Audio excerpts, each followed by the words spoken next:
O, dyan sa mga nasunugan dyan sa San Juan, ha? Huwag po kayo mag-alala. Through Jana Ejercito, darating po yung tulong ni Francis Leo Marcos. Bon, tingnan mo. Boss.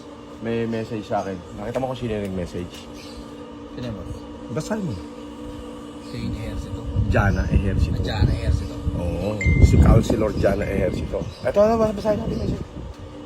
Hi, Francis. Baka may extra ka na help for the fire victim yesterday. Any lang will do, but no pressure. Fire victim yesterday in Barangay Batis, Isla San Juan City. Tingnan natin. Okay, tatawagan ko na. Tawagan natin. Wow, grabe. May sunog talaga, grabe. Wow. Okay, let's call her. Yan.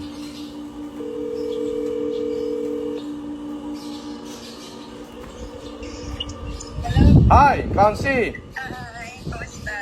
Oh, okay naman. Ikaw? I'm good. Ba, lalo kang gumaganda. Anyway, actually, nakalive ako sa TikTok. Bigla kang nag-pop up yung message mo. So, I have to cut my video. It's okay. So, paano? Anong kailangan dyan? Any, sa mga fire victims. Ilang family? 83. 83 family. Yes. Okay, give them one sack of rice each. Okay, thank you. Paano gagawin ko? Gusto mo? Ano? Any lang. What do you think? Padi-deliver ko dyan? Pwede, sir? Sige, para sa'yo, konsehal. Thank you so much. Alam mo, napakaswerte ng San Juan, Councilor. Hello? No. Seriously speaking, the people of San Juan is very lucky to have you. Why? Alam mo yun, na kahit na anong pagkakataon, alam mo yun, ayaw mong palampasin yung pagkakataon to seek help just to help your constituent. And I always gladly be of help. Thank you so much. Alam mo, natatakot lang uli ako, baka makulong na naman ako dito eh. I'm so happy. Anyway, Councilor, sige, pa-pick up mo siguro or ipa-deliver ko sa'yo or send me the address kung saan ipadadala. I'm gonna send rice. Alright? Thank you Para so sa'yo. much. It's okay. Thank you, sir. Councilor, mabuhay ka. At Lumaan kayo. the people of San Juan, no. The people of San Juan should be grateful to have you as their leader. Thank you. No, yeah, totoo yun. Kasi, kumbaga lahat ng pwedeng i-sort out just to help them during the time na crying times nila ginagawa mo. It doesn't care sa'yo if, alam mo yon, kahit ano pa yan. Ang importante sa'yo, matulungan sila. Thank you so much. Mabuhay ka, Kapitan. Konsehal, sorry. Bumaba. Anyway, mabuhay ka. Maraming salamat. Sige, I'll give you the address. I'll send the rice. I'll send the help. Okay, bye. Thank you. Bye. Yan si Councilor Jana Ejercito. Alam mo, number 1 councilor yan ng San Juan. Hindi nagbago yung pagtingin niya sa akin.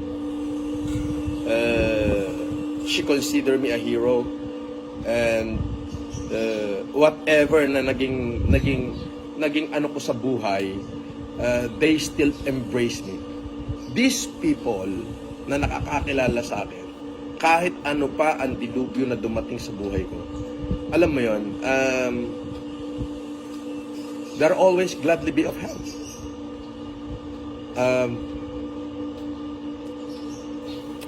Napakaswerte ng constituent niya. Why? Lahat ng pwede niyang gagawin niya just to help his kababayan. So, no further alili. Bon, Boss. umorder ka ng bigas. Okay, boss. Padala natin doon. Okay, boss. Ha?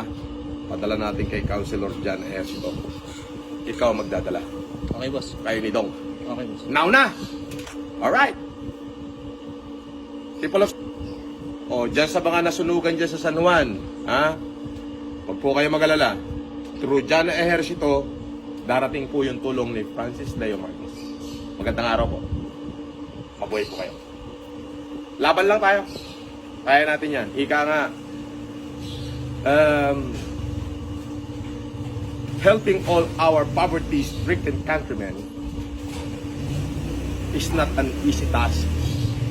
But if every generous heart will join to that endeavor, I do believe, I say it many times ago, no matter how great the mission is, it will surely be achieved. Sa mga nasunugan po dyan sa San Juan, pasensya na po kayo kung ano po yung nakayanan ko. Magpapadala po agad ako ng tulong ngayon. Ngayon na mismo, hindi mamaya, hindi bukas, ngayon na. Maraming salamat po.